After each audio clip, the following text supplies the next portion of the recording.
Hi everyone, welcome to Julie Reads Her Bookshelf. I'm Julie. For those of you who are new here, this is a channel where I read through all of the unread books on my bookshelf until I reach zero.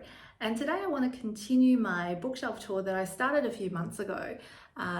So I'll link my last video, but in my last video I more or less went through an overview of my bookshelf as well as most of my penguin collection up there.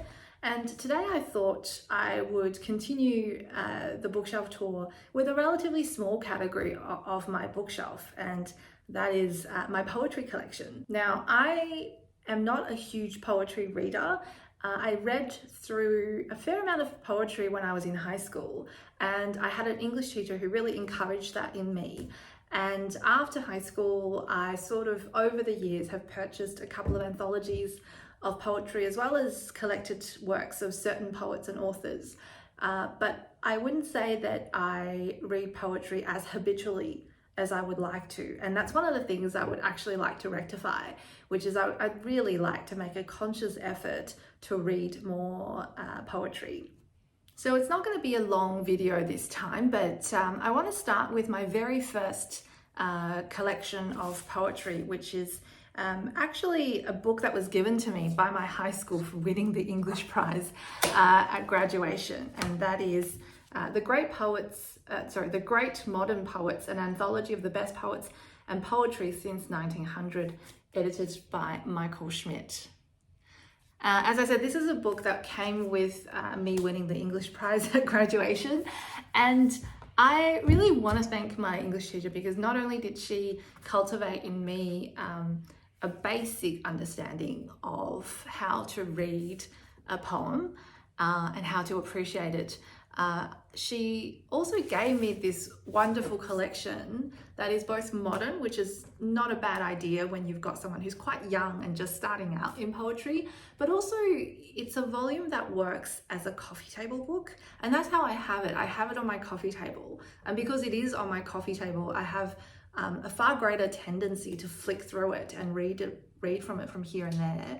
And I would say that I probably have read more from this collection than any other anthology that I own for that reason. And I kind of hope that more poetry books get published as coffee table books, because I think more people would read them if they were these beautiful objects that could be left out on the table all the time. The kind of poets that are in here, pretty much your main hits in the 20th century. So you've got everyone from Thomas Hardy to Kipling, to Dylan Thomas, Allen Ginsberg, Frank O'Hara, Ted Hughes, Sylvia Plath, Les Murray. So you've got, and of course T.S. Eliot. So you've got a fairly good selection of poets, all based from the 20th century. So I quite like this collection, and as I said, it's probably the volume that I read the most from, just because it's out on my coffee table all the time. When it comes to poetry, a lot of people's starting point is the romantics and the romantic poets. And I've got two anthologies of romantic poetry, and I've kept them both, even though there's a little bit of overlap between them because they do different things and they perform different roles on my bookshelf. So the first one I've got is the Portable Romantic Poets.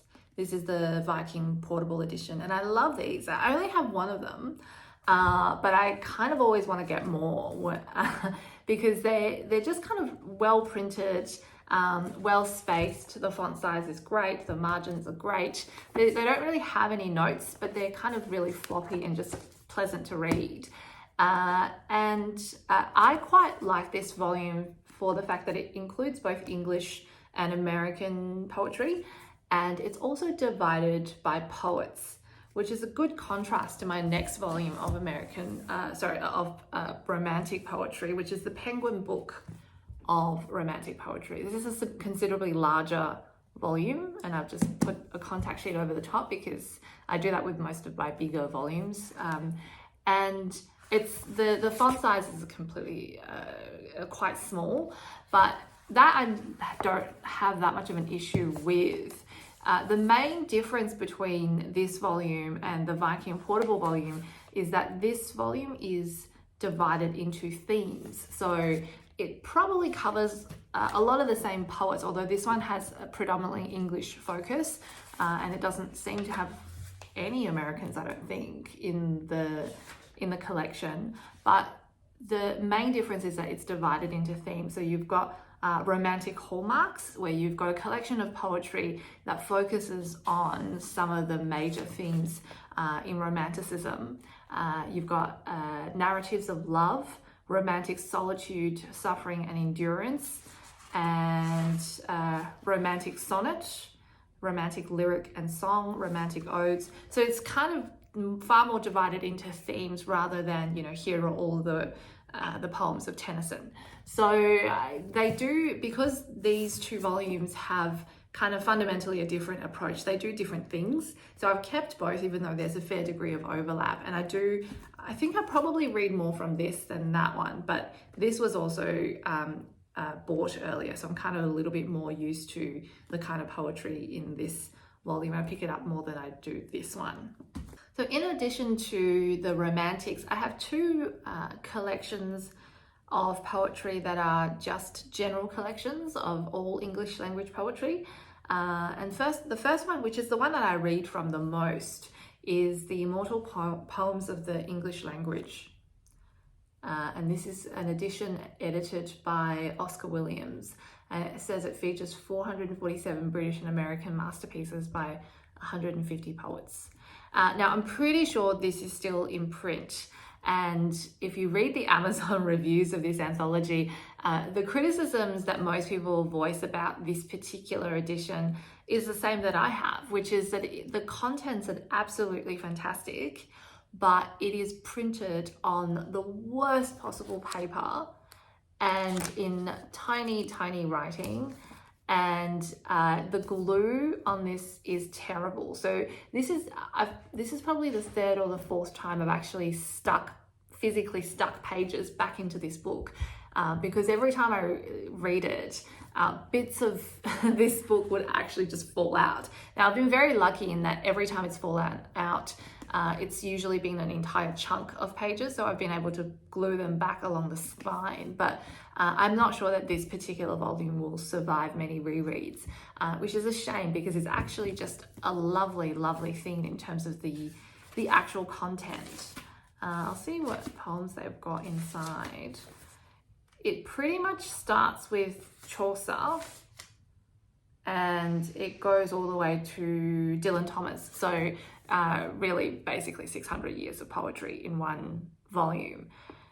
The other volume of general anthology that I've got, which is along a fairly similar vein, but considerably better put together as a physical object, is the best poems of the English language from Chaucer through to Robert Frost, selected and with commentary by Harold Bloom. I have mixed feelings about Harold Bloom, which I'll talk about another day, but the actual book itself is just absolutely lovely. It's printed on nice acid-free paper. It's floppy. Everything is good quality, great kind of space around the poems for you to annotate if you are that way inclined. I annotate a little bit when it comes to poetry, but I'm not a huge annotator in general. But I just love this volume as just like a nice thing to have on your nightstand. But weirdly, because I'm so used to this particular volume and I've had this one for considerably longer, again, it's one of those things where I routinely, habitually return to this, whereas I haven't quite picked up this one as much, even though I would say it covers pretty much the same time span, and there's a lot more commentary and it's a lot better quality and object than this particular anthology. So those are kind of my English language general poetry anthologies. I also have a couple of anthologies of particular poets. They're not necessarily reflective of my taste, but they're kind of more the collection I happen to amass without kind of really thinking critically about what it is that I want out of a poetry collection. So the first one is a poet that I quite like, and that's Rainer Maria Rilke.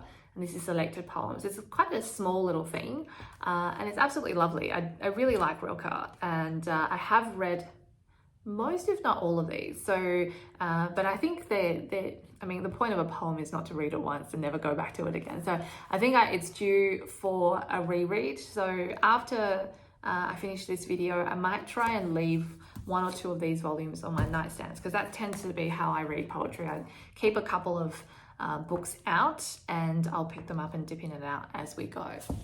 The second collection of poetry for a specific author is the collected poems of Marcel Proust.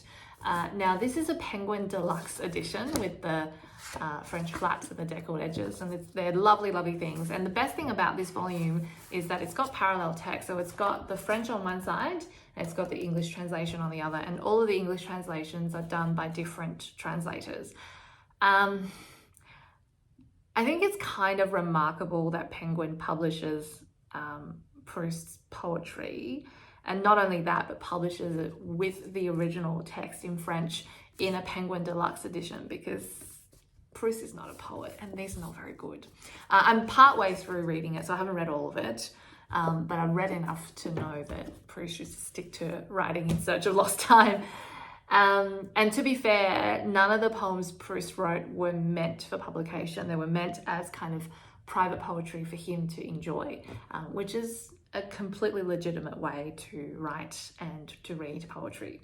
Another collection of poems I haven't read is The Book of Longing by Leonard Cohen. So can't really tell you much about that. It's I picked it up at a secondhand bookstore, and I was kind of attracted to some of his own illustrations and artwork throughout the volume. So and I do like some of Leonard Cohen's songs, so we'll see if I like the poetry. I mean, yeah, we'll see. I don't know how I feel about this or how much I actually want to read it, but it's on my bookshelf and I haven't unhauled it yet, so we'll give it a go at some point.